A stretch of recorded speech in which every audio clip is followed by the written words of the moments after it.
is cheesy. The plot is stupid. I'm sorry, the plot is bad. That's a little opening.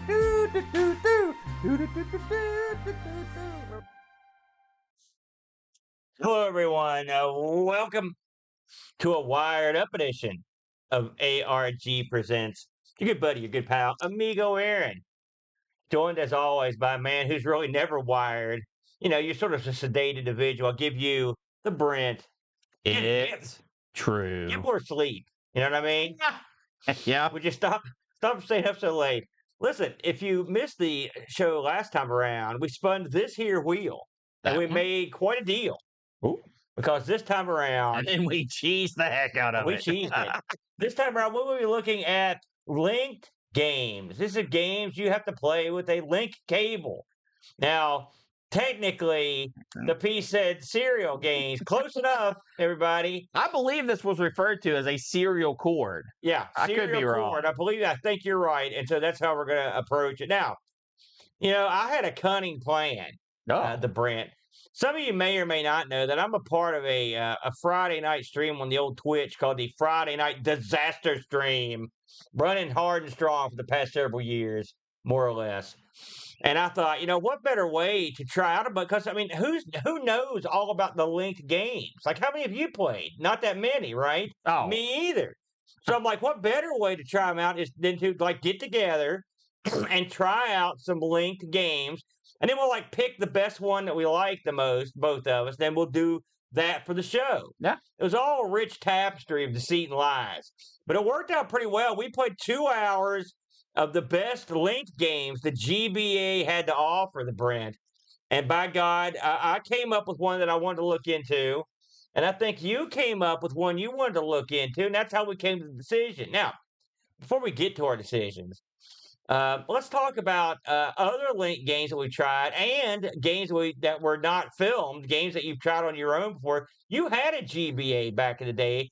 And when I think linked games, what were the easiest things to link up in the day would be your Game Boy Advances. Yeah. Or your PC. But I mean, the PC link games, They were always more complicated just because of the size of the machines involved. We've both probably played linked up Doom and linked up Quake. And Rise of the Triad. Rise of the Triad, and some Red Alert, some other stuff. But along the years, which of the linked games, the serial games, have you enjoyed the most? Well, I can even take you one step further. Yeah. Linked arcade games. Daytona USA, perfect example. Oh, I didn't think about that. Rush, That would be a super cheat right there. Rush the Rock. Yeah. You can get those linked. Yeah. You can even link up pinball machines. With limited success. Like, have you ever played one? I have. Uh-huh. That was linked through the internet for tournament play. Yeah. I don't know if that really counts. That's pretty lame. Because then you're getting into network protocols, and I think that's really outside the spirit of the category.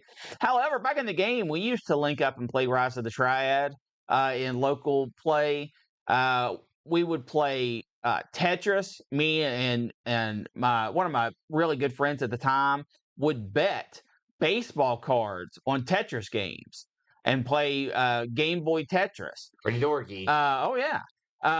And big comic books. We'd also bet comic books. Extremely dorky. You guys are dorks. Big ones. And it was less of a chore, of course, to do that than it was to hook up for like Rise of the Triad or Duke Nukem's another one we played a lot of. Because with the handhelds, it was literally just plug a cable into the side of your machine, hit go, and it was off. It was all the configuration was done for you. But you've had experience with like more of the older machines, the more retro machines like the TRS-80 and stuff, haven't you? I've had very limited time. Of course, me and you have linked up Amigas at least once or twice and played them.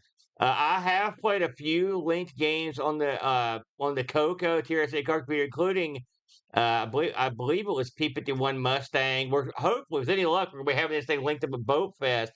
I actually met the guy who made the cable for this game, and I've got the cable at the house, so it's something you don't play all that often. Seems like there was something else we played linked on the Coco. But on the Amiga, we played Stunt Car Racer. We played that linked up. We played Lotus linked up.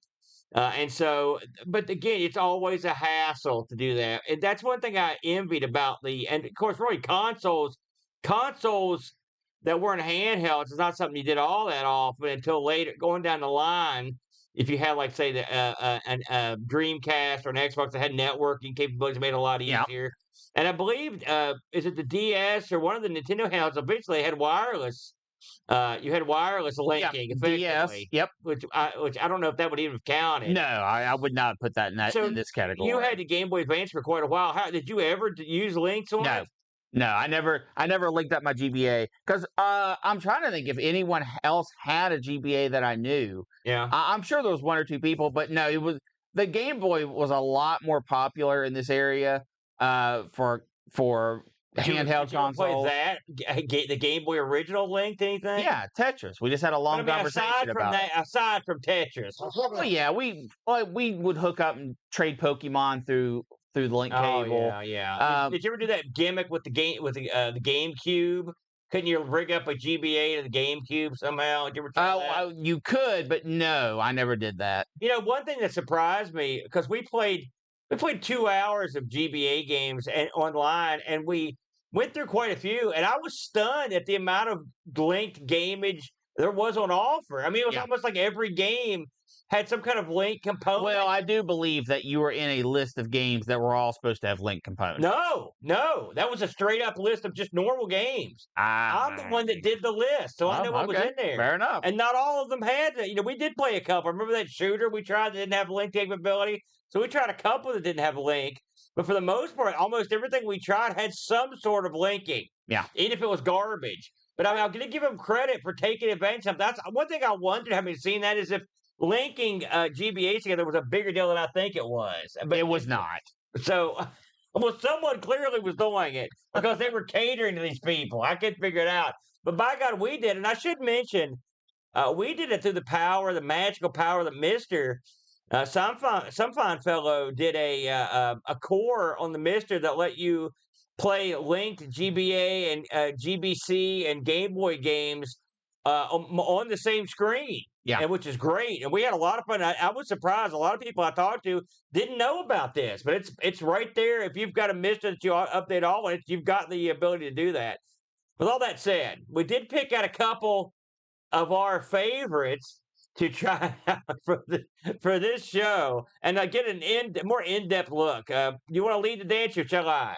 Come on, Aaron, I think I will take the lead this time. All right, go ahead. What do you got? And of the games I played, a game that stuck out to me for being just unique enough in its execution to be worthy was Backyard Football 2006. Now, Aaron, I'm going to guess that you were too old to really enjoy the Backyard series because, I mean, really, I was too. You had to put it that way. Well, you couldn't just say I was at a point in my life where I wasn't playing much GBA. Oh, no, I was not too old. I just didn't have access to it. Let's say it that way. I assure you that the Backyard Sports, it was not simply a GBA thing. The Backyard Sports Series spanned decades. I mean, it was on a C64, right? As I recall. No. I'm pretty sure I've seen Flack play Backyard. Yeah, it's possible. Yeah. It's possible. But it is a system that has explored baseball, football, basketball, hockey, skateboarding, and a myriad of other things throughout its year. And what it is at its core, this is an American football game. Yeah. Hut, hike, no, goal, goal, goal. And what? It's the way you said that. It was dumb. Okay. And these were developed by Humongous Entertainment, Left Field Productions, who put this fine piece of kit together. And the Backyard, one thing that it makes the Backyard Sports Series appealing is it is directed at younger players, but it has enough flair to also entice older players. When you play the game, especially the earlier ones, you are picking neighborhood kids on your team. And that is something that you do almost every one of these games. You pick your team before you start playing. Normally, you pick them, then play a season with them or whatever. But that's something that they held on to in this football franchise. You have people from the very beginning of the series that is still there all the way through. Pablo Sanchez being the most famous, I would think. A little boy wears his hat backwards, has a little pot belly tummy, and is Why is he the most famous? he excels at all the games. Plus, he only speaks Spanish, and he's very memorable. Okay. But all of your favorites are here. All the ones that you would expect to be in the game if you're a fan of the series are here. So little kids would be game after game. These Yes. made up little kids. Correct. Okay, I got you. Plus, this game has the NFL franchise. Yeah. So it also has you playing as some, not all, usually the most famous person from each team would get on the roster in their kidified form. Yeah. Plus, you got to choose from all the NFL teams. All 32 NFL teams were represented through their logos and their names. And you can make your own and do all that sort of stuff. And this plays exactly like a backyard game would. Your kids are not masters of sport.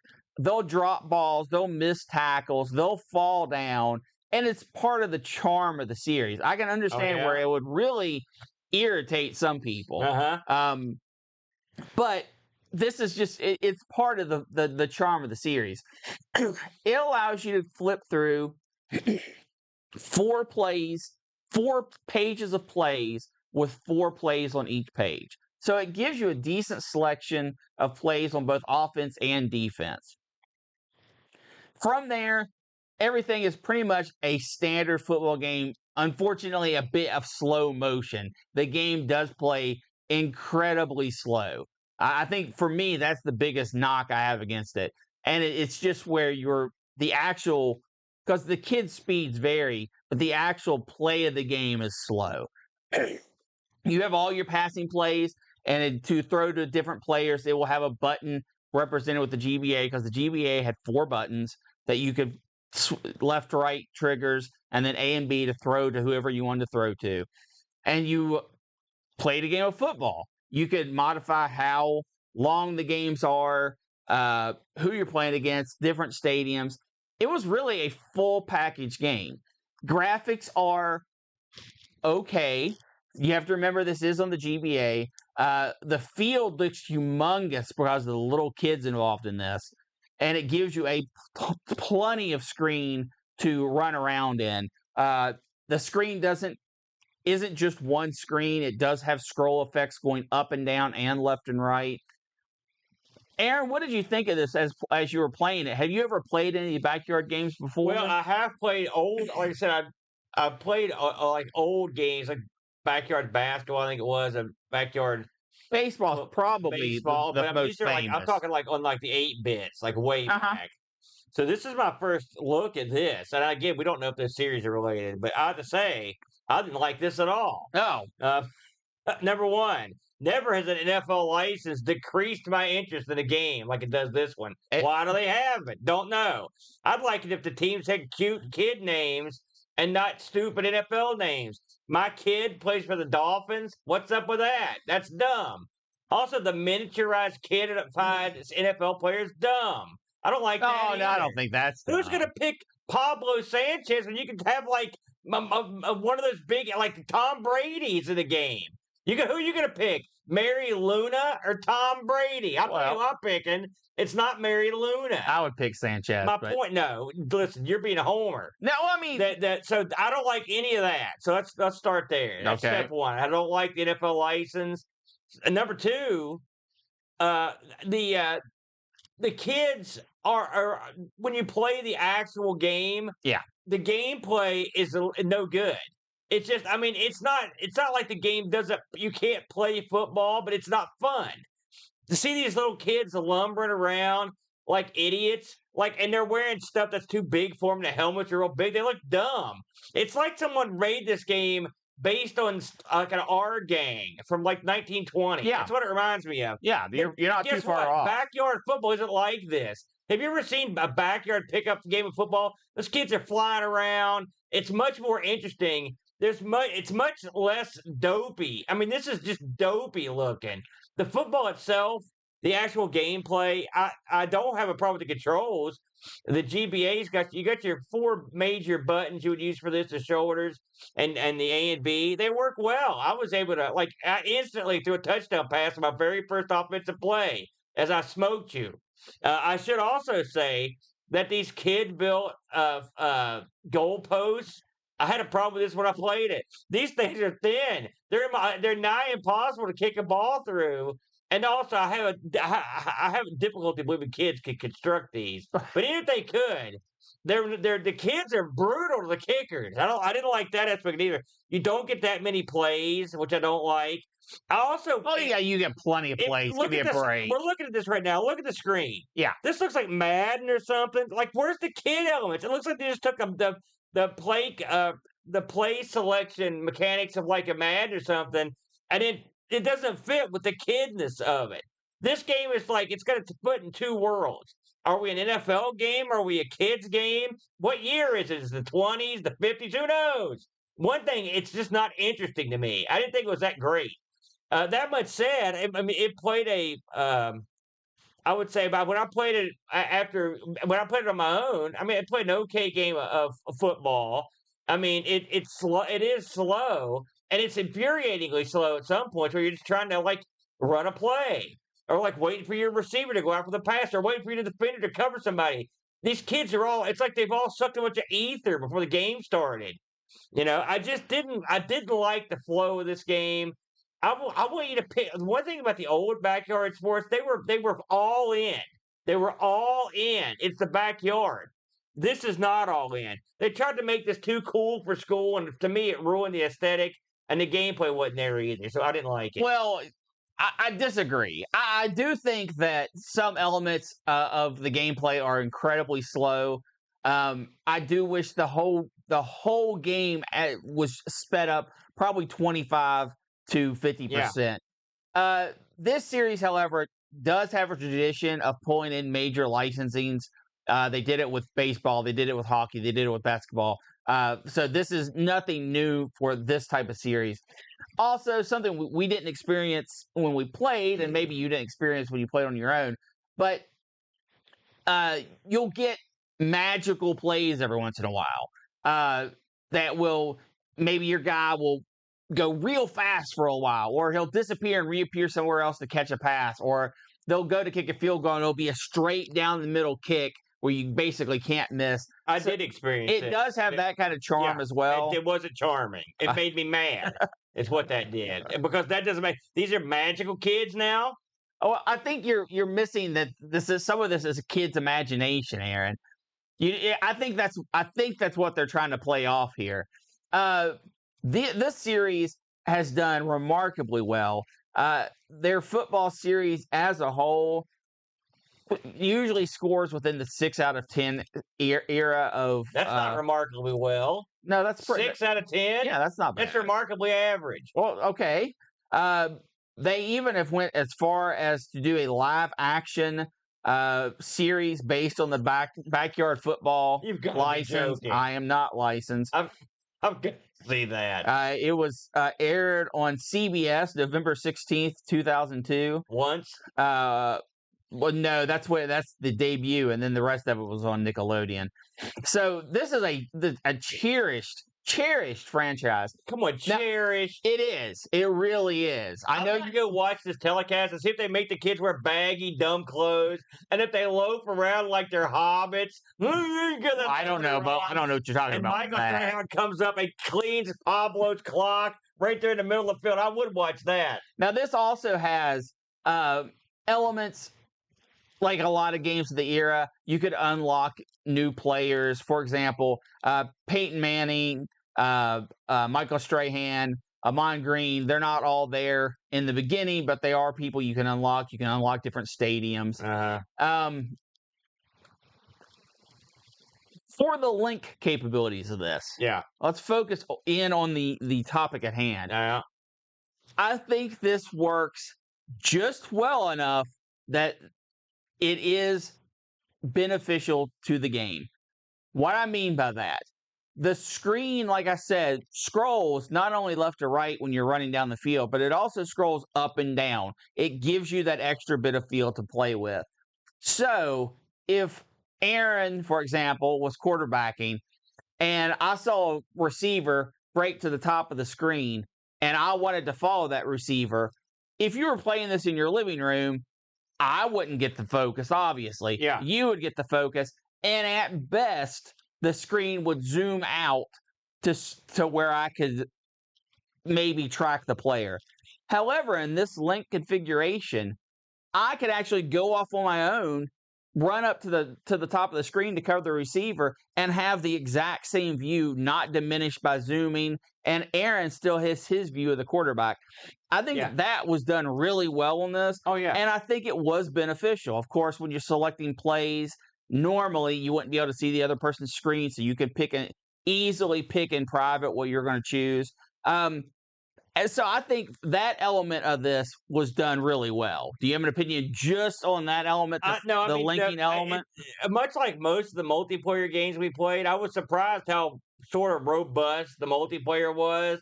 I mean, you're right. It did everything you said. It's I mean, you're still playing the same sort of low end game, but I mean, it works. It worked well.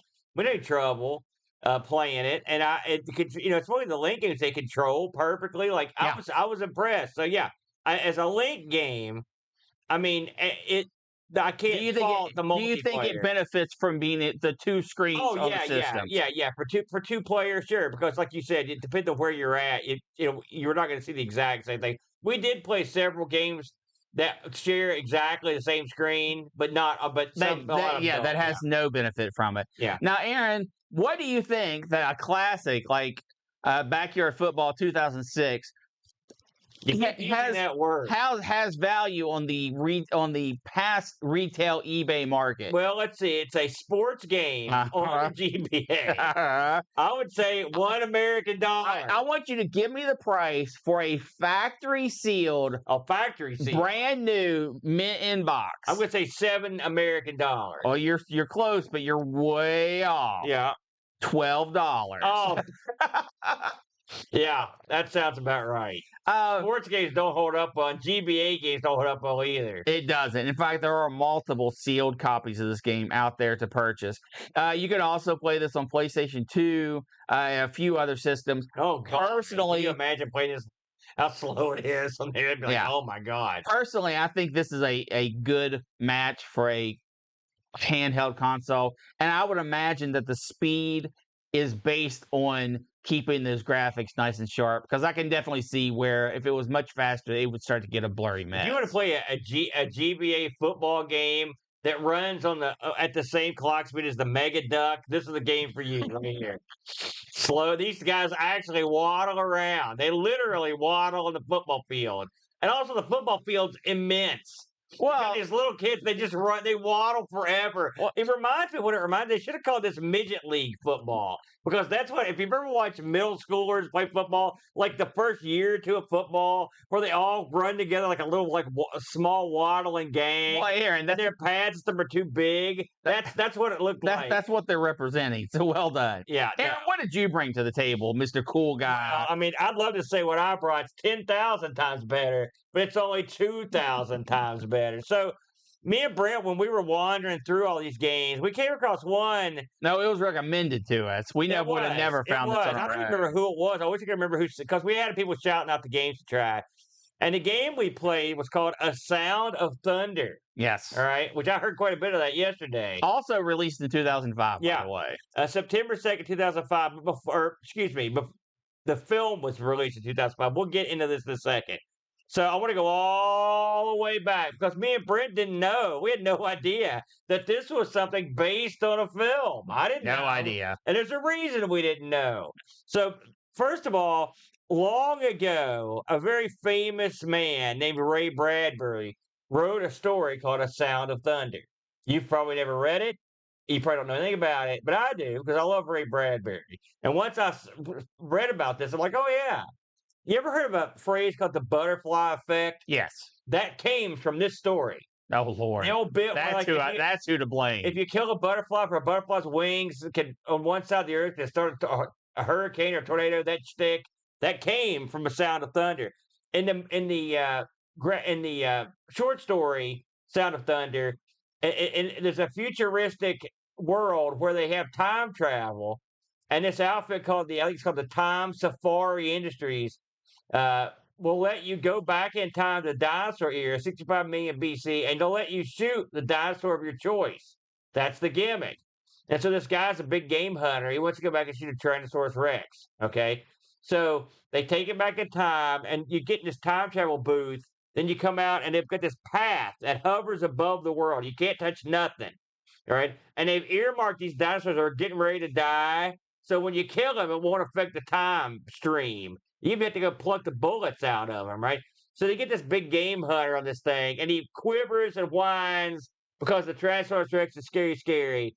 And he steps off the path and just goes like bananas. They end up killing this Tyrannosaurus Rex, but in the interim, this guy screwed something up. It just so happened that right before they took off to go into safari, back in the old time, they'd had an election, and the people that they liked won. Well, when they went back, because of whatever this guy did, now everything's ran by the people they don't like. And that's basically the story. He went back and screwed up time. This one little thing he did changed the outcome of this election, and that's what happened. That's the short story. So someone thought to themselves, and this is a pretty famous story. Comic books have been made. There's a Ray Bradbury theater episode about it.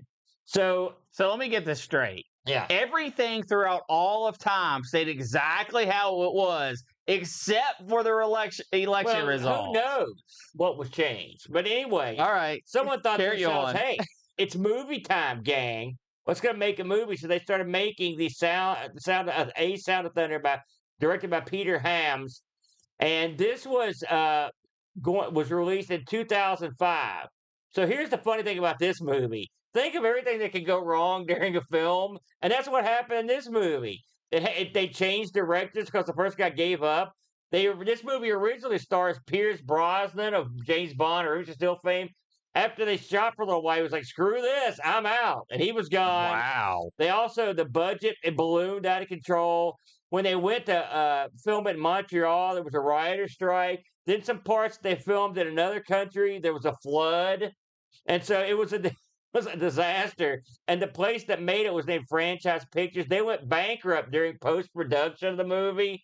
And then the movie sat on the shelf for a while because they had legal disputes. Okay. So here's the funny thing about that. Oh yeah, the Czech Republic. That's when the flood started, when they were there.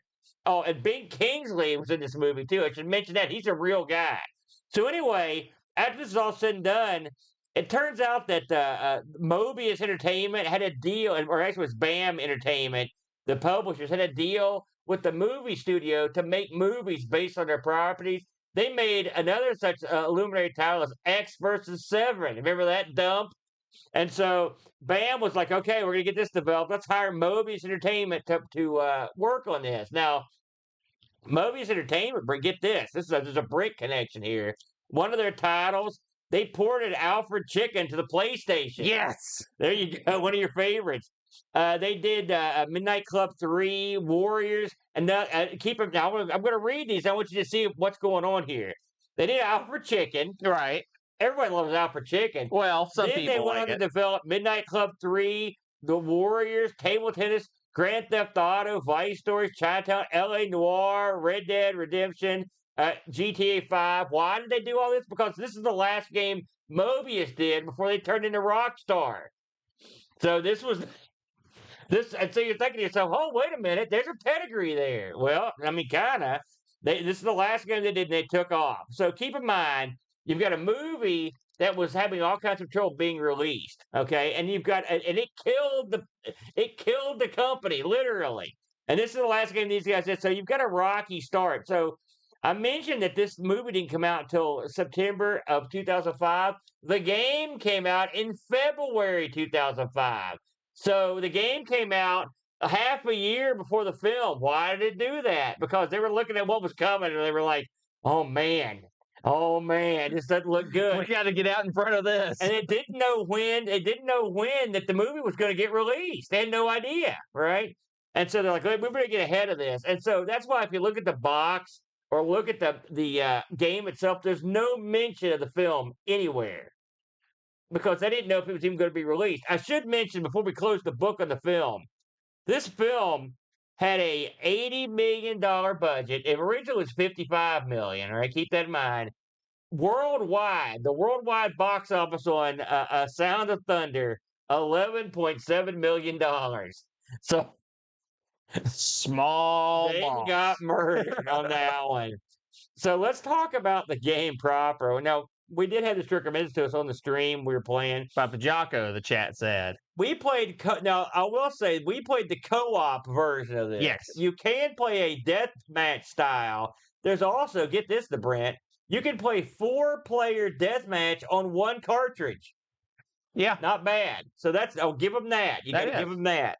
So the premise of the game is sort of like the movie, which is sort of based on the book, which is, in the game, the same. If you watch the opening, which is horribly dumb, because the opening is still pictures that they sort of rotoscope, and it looks bad. It's the same shtick. A guy goes back in time. They see the Tyrannosaurus Rex. He panics. Then they come back to the future. But in this version, the future suddenly they've done something called time rifts, which open up, like, I don't know, time portals. It's not very fully explained, but dinosaurs come out. That's all you need to know. There's dinosaurs in modern day. Not good. Right. They Jurassic Parked us. Right. Well, no, it's more like, well, I don't know what you would call it. We've got dinosaurs, but Jurassic Park, they're all located in the park. These are like dinosaurs running amok.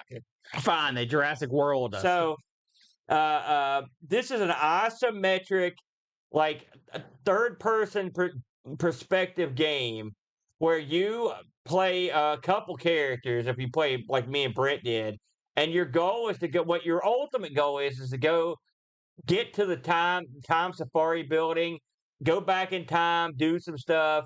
But mostly it's just an excuse for you to go get doodad A, stick it to doodad B. You're resetting power, you're getting keys, whatever fetch quest I need you to go on. And ironically, that when me and you played this, we played this for a pretty good while. We pretty much saw most of what the game has to offer in terms of playability. I mean, I'm not gonna lie to you. There wasn't a lot going on past what we did. So when you play the game, you've got, of course, you're playing with the GBA, and you've got the ability to shoot dinosaurs or enemies, which they are all dinosaurs, and you've got several weapons. Not that many. I was surprised, in fact. So the weapons you can pick up in the game, you start with the electric rod. The electric rod as a weapon is no good. You have to hold the button, and then when you hold the button down, it'll shock an enemy. Yeah. But it's not that good. Then you've got the machine gun, which you run through clips like you're going out of style. You start with 200 bullets. Then you've got a shotgun. Then you've got a slow-mo bomb, which this is a throwback. So get this.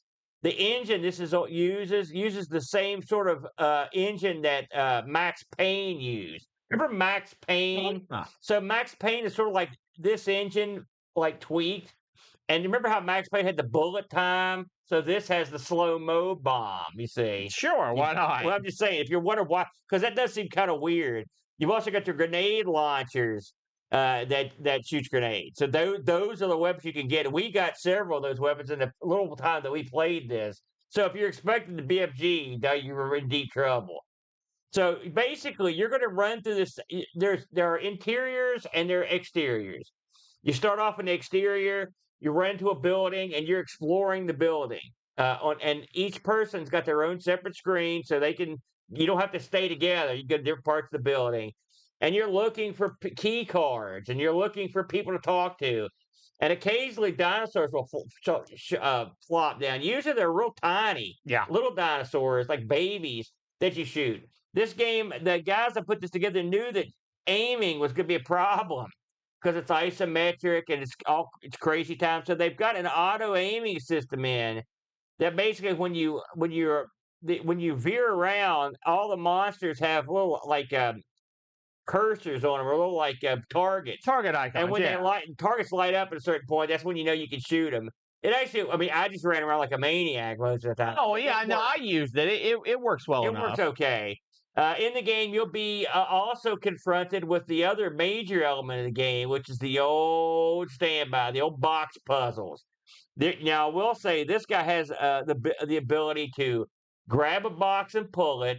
He can also push a box, and he can also lift the box on another box.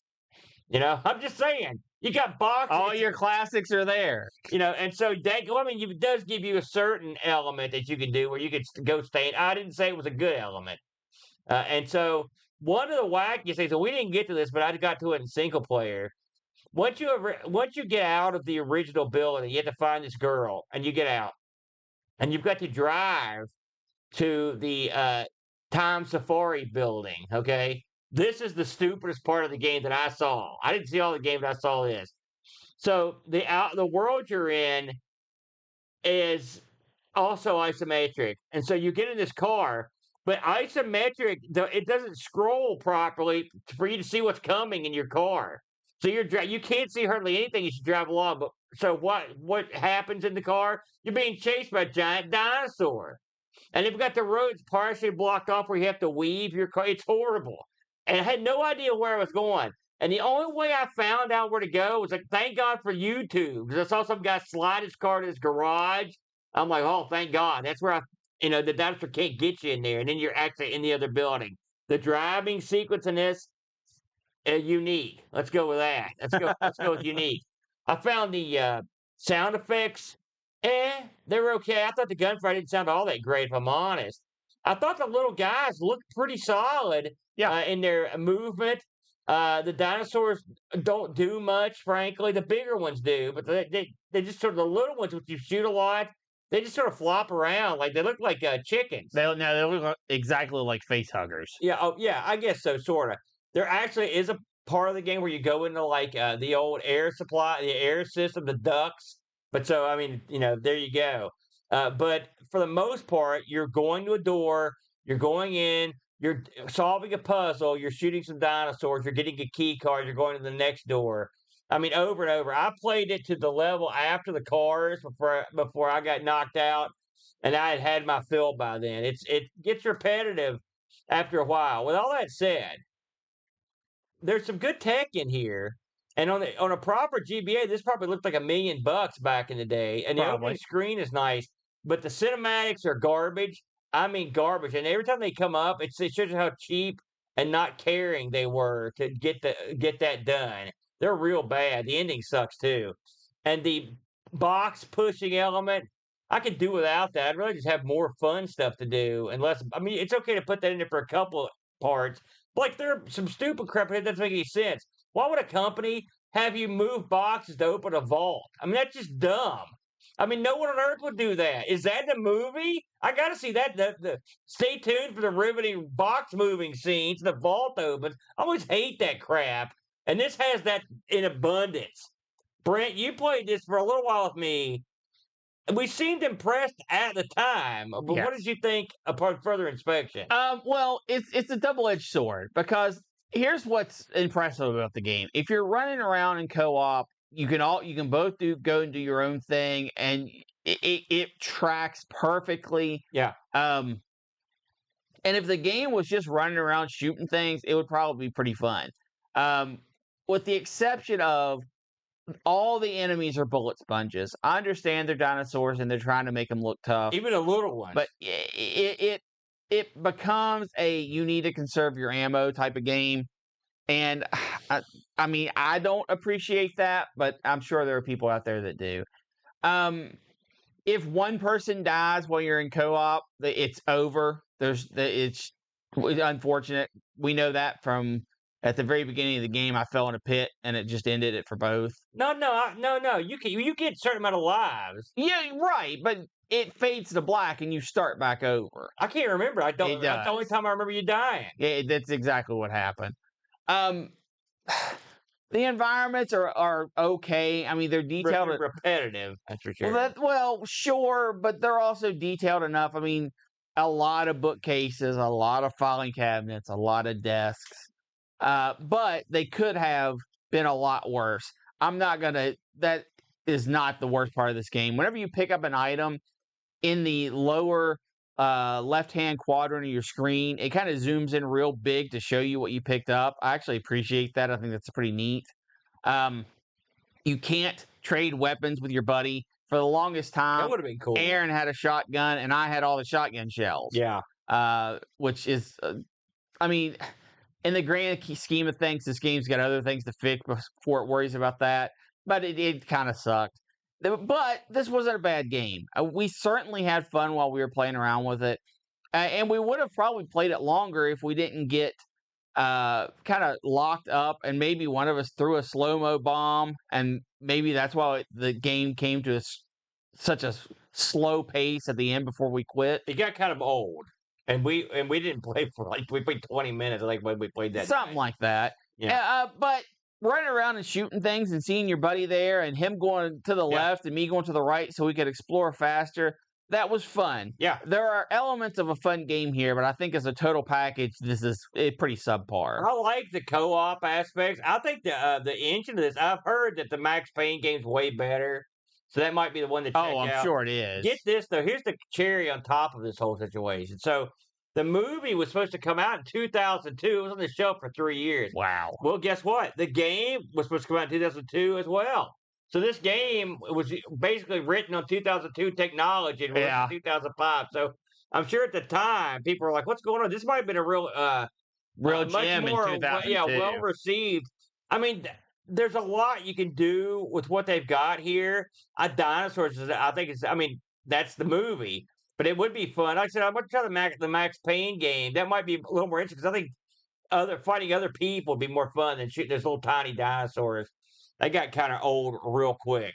Now, Aaron, we're going to have to go back and do reviews on both of these. I know we had some Discord action. We did get Discord action on both of these. Yeah, you forgot, eh? So let's go ahead and talk about mine since we're on it. We got a few entries here. Boat of Car, our own buddy, chimed in on Sound of Thunder. This game features a very impressive pseudo 3D pixel art animation that's on par with several early PlayStation games. Unfortunately, the fun stops here. Time to get out. It's a get lost in the office, push boxes around, jump on tables to pick up objects, dinosaur and weird crab shooter with really bad shooting mechanics. Such a shame, giving the graphic fidelity. Urban Yeti, it ain't. I would count that by saying Urban Yeti. It's way better than Urban Yeti. Not. Pajako chimes in. He got in just on the wire. I only had a quick whistle-stop tour of this one this evening and got about an hour in. Honestly, I liked it. It has a cheesy time travel plot line that I go for, and it's a good mix of basic Resident Evil exploration horror mixed with some Sokoban puzzle and exploration elements. If anything, the only thing I felt I was struggling a little with was the climbing on things in isometric view. I kept falling off things. It's a little devoid of music, but the audio effects are pretty good. And if I didn't know any better, I would swear the starting enemies are head crabs ripped straight out of Half-Life. I got mauled in the first driving level. Yep. And that was tricky to get the hang of. I really think they could have gone with a smaller car and more of the map, to be honest, that the game itself could do with a map or quest log. I honestly cannot imagine this on playing this on a real GBA in this day, any age, but on a big TV, yeah, it's good. It's a little clunky in places, and shooting is a bit of hit or miss. But for a handheld 16-bit game, yeah, not too bad. Better than a lot of other shovelware on the GBA 7 out of 10. I think that's where a lot of critics fell on this one. We did get a review for Backyard Football. Boat writes in, from Tecmo Super Bowl to NFL Blitz, the 6-inning arcade-style football game is an almost unrealistic sense of speed for the players. In Backyard Football, I know where this is going. The players shamble around like Pigpen dancing in a Charlie Brown Christmas. The graphics are good, though, and you do get the NFL license and a complete selection of plays, including a mystery play called Hocus Pocus, that's the one, which was a perennial favorite of all Hurricane High's football team when I was a student there. The game also does novice players a service by recommending plays, something I haven't seen in a football game outside of the Ask Madden. but the speed of the players, their inability to catch the freaking ball, and the lack of actual tackling animation make this one I won't return to. I forgot to mention how stupid that was. When you hit another player, they just sort of stop. It's like touch football. It's not like a proper tackle. Oh, like give when me a me and you break. were playing, I came down to feel like it was murderous intent. And when I got to you, it was like, yeah. Yes, I understand, Aaron. You want to physically hurt children. Well, I want them to hurt each other, is what I'm saying. Just for the record, since you brought it up, and I didn't get to quite finish what I was talking about here. So on eBay, you can get this thing. I saw this sealed copy of Sound of Thunder. They were asking $432. You get one cart, just the cart, sold for $50. I've seen the complete box set for 41. The critics on this were sort of interesting on Sound of Thunder. IGN gave it a 75. G-Code Sister gave it a 70. JewelVideo.com gave it an 80. Nintendo2x.com gave this an 83.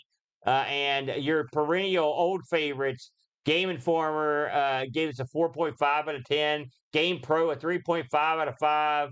And Nintendo Power clocked in with a 3.1 out of 5. So I would call that middle Mediocre. of the road. Yep. Middle of the road, Brent. You know what's not middle of the road, Aaron? I don't know. It's the wheel. Oh, bam.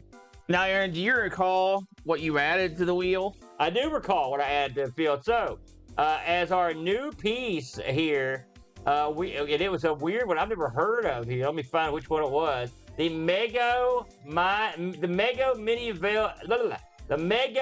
Mini Vid handheld, suggested by Boat of Car. And our retro piece, the TurboGrafx CD. Yes. CD. So for those of you in chat that were trying to figure out what the mystery piece was, TurboGrafx CD. Give it a whirl. Have a preference, Aaron? You know, I'm down with the clown, brother. I don't think that piece is on here. I'd like to have another wacky system. Those are always good for a laugh. Something hard to emulate. Get Pajako on the phone immediately. And we have a winner. What do we got there, the brand? We have games touched by Dean Bent. Oh my goodness. I've been waiting for this one to come up for a long time. I have been in contact with a game developer named Dean Bent. Dean Bent is a guy who's actually done stuff you've heard of.